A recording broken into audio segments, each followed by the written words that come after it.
আসসালামু আলাইকুম রহমাতুল্লাহ বারাকাতু। আপনারা শুনছেন বিশ্ব ইসলামিক অডিও লাইব্রেরি। আপনাদেরকে ইসলামিক বই পড়ে শোনাব। বইটির নাম ইসলাম কি ও কেন। বইয়ের আগের পাঠগুলো না শুনলে দয়া করে শুনে আসুন, এই পাঠ বুঝতে সুবিধা হবে। এখন পাঠ করে শোনাব। ইসলাম কি ও কেন। বই থেকে সবক 10 ও সবক 11। সবক 10। সর্বাধিক ভালোবাসা আল্লাহ, রাসূল ও ধর্মের প্রতি। ভাইয়েরা, ইসলাম যেভাবে আমাদেরকে আল্লাহ ও তার রাসূল সাল্লাল্লাহু আলাইহি ওয়াসাল্লামের প্রতি ঈমান এবং নামাজ, রোজা, হজ্জ ও যাকাত সম্পাদনের শিক্ষা দেয়, ঈমানদারি, পরহেজগারি, সৎস্বভাব ও সদাচার অবলম্বনের পথ প্রদর্শন করে, ঠিক তেমনি ইসলামের একটি বিশেষ শিক্ষা হল আমরা পার্থিব সবকিছু থেকে এমনকি স্বীয় পিতামাতা, সন্তান-সন্ততি, স্বামী-স্ত্রী, জ্ঞানমাল এবং ইজ্জত সম্মান থেকেও আল্লাহ এবং তার রাসূল সাল্লাল্লাহু আলাইহি ওয়াসাল্লাম এবং পবিত্র এ ধর্মকে বেশি ভালোবাসব। অর্থাৎ কখনো যদি এমন নাজুক পরিস্থিতি সামনে আসে যে দিনের উপর দৃঢ় থাকতে এবং আল্লাহ ও তার রাসূল সাল্লাল্লাহু আলাইহি ওয়াসাল্লামের বিধান মেনে চলার স্বার্থে যদি জানমাল, ইজ্জত সম্মানের ঝুঁকি দেখা দেয়, তখনও আমাদেরকে আল্লাহ ও তার রাসূল সাল্লাল্লাহু আলাইহি ওয়াসাল্লামকে এবং তাদের মনোনীত ধর্ম ইসলামকে আঁকড়ে ধরে রাখতে হবে। আর জানমাল ও ইজ্জত সম্মানের উপর দিয়ে রোলার চালানো হলেও চলতে দিব, তবু দিন ধর্মকে ছাড়ব না। কুরআন হাদিসের জায়গায় জায়গায় বলা হয়েছে যে যারা ইসলামের দাবিদার অথচ আল্লাহ, রাসূল সাল্লাল্লাহু আলাইহি ওয়াসাল্লাম ও তাদের মনোনীত ধর্মের ব্যাপারে এমন ভালোবাসা ও এই মানের সম্পর্ক থাকবে না, তারা প্রকৃত মুসলমানই নয়, বরং তারা আল্লাহর পক্ষ থেকে ভীষণ শাস্তি পাওয়ার উপযুক্ত। সূরা তাওবায় আল্লাহ তাআলা ইরশাদ করেন, হে নবী, আপনি বলুন, তোমাদের কাছে যদি তোমাদের পিতা, তোমাদের সন্তান, তোমাদের ভাই, তোমাদের স্ত্রী, তোমাদের গোত্র, তোমাদের অর্জিত ধনসম্পদ, তোমাদের ব্যবসা যা বন্ধ হয়ে যাওয়ার আশঙ্কা করো এবং তোমাদের বাসস্থান যাকে লেমরা পছন্দ কর, আল্লাহ, তার রাসূল ও তার রাহে জিহাদ করা থেকে অধিক প্রিয় হয়, তবে অপেক্ষা করো আল্লাহর বিধান আসা পর্যন্ত, আর আল্লাহ ফাসিক সম্প্রদায়কে হিদায়াত করেন না। সূরা তওবা 26। এ আয়াত থেকে বোঝা যাচ্ছে যে যে ব্যক্তি আল্লাহ তাআলা, তার রাসূল সাল্লাল্লাহু আলাইহি ওয়াসাল্লাম এবং তাদের মনোনীত দ্বীনের বিপরীতে নিজেদের পিতামাতা, স্ত্রী সন্তান, ধন সম্পদের প্রতি বেশি মোহাব্বত রাখবে, আর যাদের আল্লাহ ও তার রাসূলের এবং দ্বীনের খিদমত, দ্বীনের উন্নতির চিন্তাচেতনার চাইতে এসবের চিন্তা বেশি হবে, তারা আল্লাহর ভীষণ অবাধ্য এবং তার গজবের উপযুক্ত। একটি সহিহ হাদিসে এসেছে, প্রিয়নবী সাল্লাল্লাহু আলাইহি ওয়াসাল্লাম ইরশাদ করেন, দ্বীন ও ঈমানের স্বাদ তাদের ভাগ্যেই জুটবে যাদের মধ্যে 3টি গুণ বিদ্যমান থাকবে। 1. আল্লাহ ও রাসূলের ভালোবাসা তার কাছে সবচাইতে বেশি হবে। 2. কোনো মানুষকে যদি ভালোবাসে তবে আল্লাহর জন্যই ভালোবাসে। কাউকে আল্লাহর জন্য ভালোবাসা মানেই আল্লাহকে ভালোবাসা। 3. ঈমান আনার পর কুফরির দিকে প্রত্যাবর্তন কর তার কাছে এমন অপছন্দনীয় হবে যেমন তাকে আগুনে ফেলে দেয়াকে অপছন্দ করে। বোঝা গেল আল্লাহ ও তার রাসূল সাল্লাল্লাহু আলাইহি ওয়াসাল্লামের কাছে প্রকৃত মুসলমান সেই যার কাছে আল্লাহ ও তার রসূলের ভালোবাসা সবচাইতে বেশি। এমনকি দুনিয়ার কাউকে যদি সে ভালোবাসে তবে আল্লাহর জন্যই ভালোবাসে। আর দ্বীনের প্রতি তার এ পরিমাণ আকর্ষণ হবে যে তা ত্যাগ করা তার জন্য এতই কষ্টকর হবে যেমন কষ্টকর মনে হয় আগুনে নিক্ষিপ্ত হওয়াকে। অন্য এক হাদিসে প্রিয়নবী সাল্লাল্লাহু আলাইহি ওয়াসাল্লাম ইরশাদ করেন, তোমাদের মধ্যে কেউ ততক্ষণ পর্যন্ত পূর্ণ মুমিন এবং প্রকৃত মুসলমান হতে পারবে না যতক্ষণ পর্যন্ত তার কাছে আমার ভালোবাসা তার পিতামাতা, সন্তান সম্ভত এবং দুনিয়ার সব মানুষের চাইতে বেশি না হবে। ভাইয়েরা, ঈমান মূলত তাকেই বলে ব্যক্তি পুরোপুরি আল্লাহ ও তার রাসূলের জন্য নিবেদিত হয়ে যাবে, নিজের সকল সম্পর্ক এবং চাহিদাকে দ্বীনের জন্য পরিত্যাগ করতে পারে, যেভাবে সাহাবায়ে কিরাম রাইস এটা করে দেখিয়েছেন। আজও আল্লাহর প্রকৃত ও সত্যিকার বান্দাদের একই অবস্থা, যদিও তাদের সংখ্যা খুবই নগণ্য। আল্লাহ তাআলা আমাদেরকেও তাদের অন্তর্ভুক্ত করে দিন, আমিন। সবক 11। দ্বীনের দাওয়াত ও খিদমত। ভাইয়েরা, যেভাবে আল্লাহ তাআলা ও তার রাসূলের সাল্লাল্লাহু আলাইহি ওয়াসাল্লাম প্রতি ঈমান আনা, তাদের প্রদর্শিত পথে চলো আমাদের জন্য অত্যাবশ্যকীয়, তেমনি আল্লাহর যে বান্দারা এই সহজ সরল রাস্তা থেকে বেকবোর প্রবৃত্তির চাহিদা পূরণে ব্যস্ত, তাদেরকে এ ইসলাম সম্পর্কে জানাতে, বুঝাতে এবং তাদেরকে এ পথে চলতে উদ্বুদ্ধ করার চেষ্টা করাও আমাদের জন্য ফরজ। আমাদের উচিত এ দায়িত্ব আঞ্জাম দিয়ে আল্লাহ তাআলার অনুগতশীল এবং পরহেজগার গোলাম বনে যাওয়া, একেই বলে দিনের দাওয়াত ও দিনী খিদমত। এ কাজটি আল্লাহ তাআলার কাছে এতই দামি যে তিনি এ কাজের জন্য অগণিত নবী-রাসূল এ পৃথিবীতে প্রেরণ করেছেন। আর ওই মহান নবী-রাসূলগণ অমানবিক দুঃখ কষ্ট, জুলুম নির্যাতন সহ্য করে দিনী দাওয়াতের কাজ সুচারুরূপে আঞ্জাম দিয়েছেন। তবুও তারা চেষ্টা করে গিয়েছেন যে মানুষ হেদায়েতের রাস্তা পেয়ে যাক, আল্লাহর পথের পথিক হয়ে যাক। আল্লাহ তাআলা তাদেরকে ও তাদের সাথীসঙ্গীদেরকে অসীম রহমতের ছায়ায় আশ্রয় দিন। আমিন। নবুয়াতের ধারাবাহিকতা সর্বশেষ নবী হযরত মুহাম্মদ সাল্লাল্লাহু আলাইহি ওয়াসাল্লাম পর্যন্ত এসে শেষ হয়ে যায়। আল্লাহ তাআলা তার মাধ্যমেই ঘোষণা করে দেন, দ্বীনি শিক্ষা ও দাওয়াতের গুরুদায়িত্ব পালন করে মানুষকে হিদায়াতের পথ প্রদর্শন করার জন্য এখন থেকে আর কোনো নবী-রাসূলের আগমন ঘটবে না। এখন থেকে কিয়ামত পর্যন্ত দ্বীনি দাওয়াতের এ মহান দায়িত্ব পালন করবে শেষ নবী সাল্লাল্লাহু আলাইহি ওয়াসাল্লামের আনিত দ্বীনের প্রতি যারা ঈমান এনেছে এবং তা গ্রহণ করেছে। মোটো কথা, বুয়াত ও রিসালাতের দরজা বন্ধ হয়ে যাওয়ার পর দ্বীনি দাওয়াত ও মানবতাকে হিদায়াতের পথ প্রদর্শনের মহান দায়িত্ব হুজুর সাল্লাল্লাহু আলাইহি ওয়াসাল্লামের উম্মতের হাতে সঁপে দেয়া হয়। এটা মূলত এই উম্মতের মহান মর্যাদার পরিচায়ক। শুধু তাই নয়, কুরআনে কারিমে এই দাওয়াতের কাজকে এ উম্মতের মূল লক্ষ্য বলে চিহ্নিত করা হয়েছে, যেন এ উম্মতকে সৃষ্টি করা হয়েছে এ কাজের জন্য। ইরশাদে রব্বানী, হে উম্মাতে মুহাম্মাদী, তোমরাই তো ওই উত্তম জামাত যাদেরকে এ দুনিয়াতে আনা হয়েছে মানুষের শুদ্ধির জন্য। তোমরা ভালো কাজের আদেশ দাও এবং মন্দ কাজ থেকে বিরত রাখ, আর তোমরা তো আল্লাহর প্রতি প্রকৃত ঈমানদার। সূরা আলে ইমরান এ আয়াত দ্বারা বোঝা গেল উম্মতে মুহাম্মাদী সাল্লাল্লাহু আলাইহি ওয়াসাল্লাম নিজেরা ঈমান ও সৎপথে চলা ও অন্যদেরকে ঈমান ও সৎপথের দিকে দাওয়াত ও মন্দ পথ থেকে নিষেধ করার জন্য অন্যান্য উম্মতের মধ্যে শ্রেষ্ঠ। এই দাওয়াতের কাজ এ উম্মতের বিশেষ এক দায়িত্ব। এজন্যই এ উম্মতকে শ্রেষ্ঠ উম্মত ঘোষণা করা হয়েছে। বোঝা গেল শ্রেষ্ঠ উম্মত হওয়ার কারণ হল দাওয়াতের জিম্মাদারি। সুতরাং উম্মত যদি দিনের এ দাওয়াত, মানুষকে সৎপথে চালানোর চেষ্টা এবং হিদায়াতের এই ফরজ কাজ ছেড়ে দেয়, তাহলে আর তারা এই শ্রেষ্ঠত্বের উপযুক্ত থাকবে না, ভীষণ অপরাধী সাব্যস্ত হবে। আল্লাহ তাআলা এত বড় একটা জিম্মাদারি তাদের হাতে ন্যস্ত করলেন, আর তারা তা প্রত্যাখ্যান করল। এর উদাহরণ হল, কোন রাষ্ট্রপ্রধান তার সেনাবাহিনীর একটি ইউনিটকে শহরের শৃঙ্খলা রক্ষার কাজে নিয়োজিত করলেন, যেন তারা মানুষদেরকে মন্দ কাজ থেকে বিরত রাখে।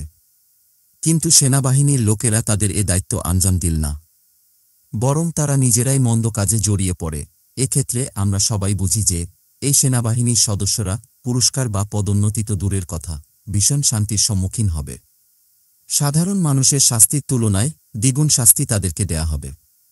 আফসোস, বর্তমান মুসলিম উম্মাহর একই অবস্থা। তারা দ্বীনের দাওয়াত দেয়া তো দূরের কথা, নিজেরাই খোদাদ্রোহিতায় লিপ্ত হয়ে পড়েছে। আজ উম্মাতের মধ্যে ৫% চেয়েও কম লোক রয়েছেন যারা প্রকৃত মুমিন মুসলমান, যারা সৎকাজ করে এবং অসৎকাজ থেকে বিরত থাকে। এমতাবস্থায় সর্বাগ্রে আমাদের দায়িত্ব হল দাওয়াত ও হিদায়াতের কাজ উম্মতের ওই শ্রেণীর মধ্যে চালিয়ে যাওয়া যারা দ্বীন, ঈমান, সৎকাজ ও হিদায়াতের রাস্তা থেকে দূরে সরে গিয়েছে। এর একটি কারণ হল, যেসব লোকেরা নিজেদেরকে মুসলমান বলে পরিচয় দেয়, তাদের আমলি অবস্থা যাই হোক, তারা ঈমান ইসলামের স্বীকৃতি দিয়ে আল্লাহ ও তার রাসূলের সাথে এক ধরনের সম্পর্ক জুড়ে ফেলেছে, ইসলামী সোসাইটির একজন সদস্য হয়ে গেছে। এজন্য তাদের আমলি উন্নতির চিন্তা অবশ্যই সর্বাগ্রে করতে হবে। যেমন সাধারণভাবেই ব্যক্তির দেখাশোনার দায়িত্ব প্রথমে তার নিজের সন্তানদের প্রতি, অতঃপর নিত্যাত্মীয়দের প্রতি, তারপর অন্যান্যের প্রতি। আরেকটি কারণ হল, দুনিয়ার সাধারণ মানুষ মুসলমানদের বর্তমান অবস্থা দেখে ইসলামের অলৌকিক সৌন্দর্য অনুধাবন করতে পারবে না, বরং উল্টো তাদের দেখে তো আজকাল সবাই ঘৃণায় নাক সিটকায়। কোন ধর্মের ব্যাপারে মতামত ব্যক্ত করা হয়, সে ধর্মে দীক্ষিত ব্যক্তিবর্গের ধর্মানুসরণের অবস্থা দেখে তাদের আখলাক চরিত্র, তাদের আচার অনুষ্ঠান যত উন্নত এবং যত যৌক্তিক হবে, তাদের ধর্মই সার্বজনীন হয়ে উঠবে। পৃথিবীর সাধারণ মানুষের এ রীতি সবসময়ই ছিল, এখনও আছে। যে যুগ পর্যন্ত মুসলমানগণ সাধারণভাবেই কৃত মুসলমান ছিলেন, পুরোপুরি ইসলামী বিধিনিষেধ মেনে চলতেন, দুনিয়াবাসী তাদেরকে দেখে দেখেই ইসলামে আকৃষ্ট হয়ে যেত। এলাকাকে এলাকা গোষ্ঠীকে গোষ্ঠী দলে দলে ইসলামের সুশীতল ছায়ায় আশ্রয় নিয়েছে। কিন্তু যখন থেকে মুসলমানদের মধ্যে আমলি অধঃপতন শুরু হয়ে যায়, সাংস্কৃতিক নষ্টামি তাদের মাঝে বাসা বাঁধতে থাকে, নাম সর্বস্ব মুসলমানে পরিণত হয়ে যায়, অন্তর খালি হয়ে যায় ঈমান ও তাকওয়ার আলো থেকে, তখন থেকেই দুনিয়া ইসলাম সম্পর্কে মন্দ ধারণা পোষণ করতে থাকে। মোট কথা, আমাদেরকে এ সূক্ষ্ম বিষয়টি বুঝে নিতে হবে যে উম্মাতে মুসলিমার জীবনযাপন রীতি ও তাদের সামগ্রিক ক্রিয়াকাণ্ড ইসলামের পক্ষে সবচেয়ে বড় ও গুরুত্বপূর্ণ সার্টিফিকেট। তা যদি ভালো হয়, তবে দুনিয়া ইসলাম সম্পর্কে ভালো ধারণা এবং ভালো মতামত উপস্থাপন করবে, আর এমনি এমনি মানুষ ইসলামের দিকে ঝুঁকে পড়বে। আর যদি উম্মাতের ক্রিয়াকাণ্ড ইসলাম বহির্ভূত এবং মন্দ হয়ে যায়, তবে দুনিয়া ইসলামকেই মন্দ ভাবতে থাকবে। এমতাবস্থায় তাদেরকে যদিও ইসলামের দাওয়াত দেয়া যায়, তবুও এতে কোনো ফায়দা হবে না। অতএব মুসলমানগণের নিজেরা নিজেদের দিন মেনে চলা, তার বিধিবিধানুযায়ী জীবন পরিচালনা করার উপরই অন্যদের প্রতি ইসলামের দাওয়াত কার্যকরী হওয়ার পূর্বশর্ত। এ হিসেবে সর্বপ্রথম মুসলমানদেরকেই ইসলামে অভ্যস্ত করে গড়ে তোলার চেষ্টা করতে হবে। মুসলিম সমাজে দিনী জীবনযাপনকে সাধারণ রেওয়াজ দিতে হবে এবং এর জন্য যথাসাধ্য প্রচেষ্টা চালাতে বাস্তবমুখী পদক্ষেপ নিতে হবে। কুরআনে কারিমে এ কাজকে অর্থাৎ দাওয়াত ও খিদমতের কাজকে জিহাদ বলেও অভিহিত করা হয়েছে।